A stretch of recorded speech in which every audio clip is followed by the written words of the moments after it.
Kê sa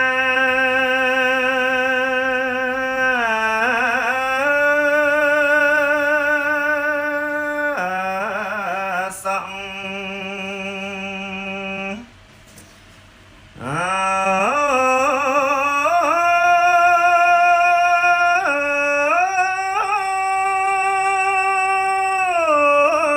kê sa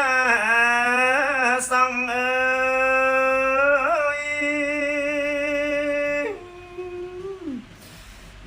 này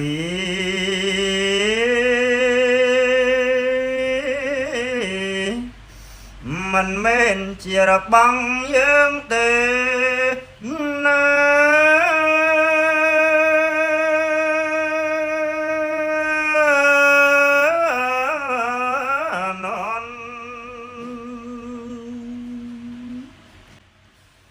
hello mày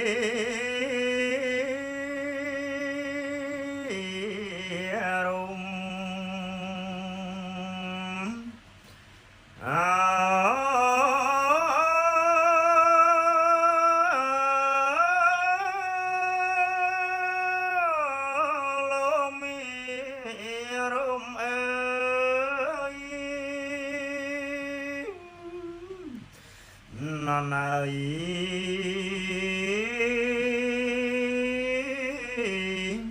mình men chia được bằng dương tề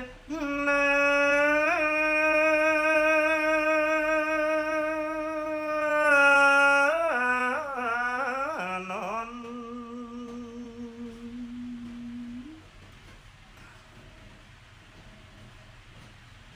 nè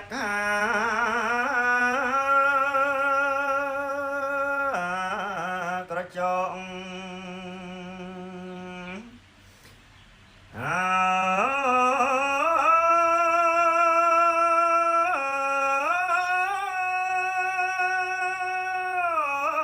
nè cá chọn ơi non ơi mình men chia được bằng dương tề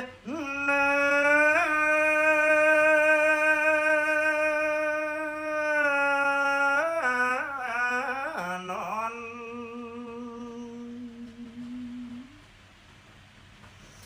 toàn ta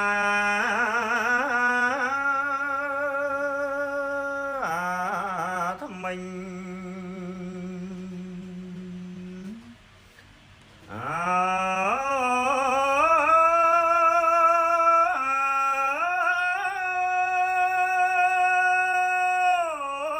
toàn ta thông minh ơi non ơi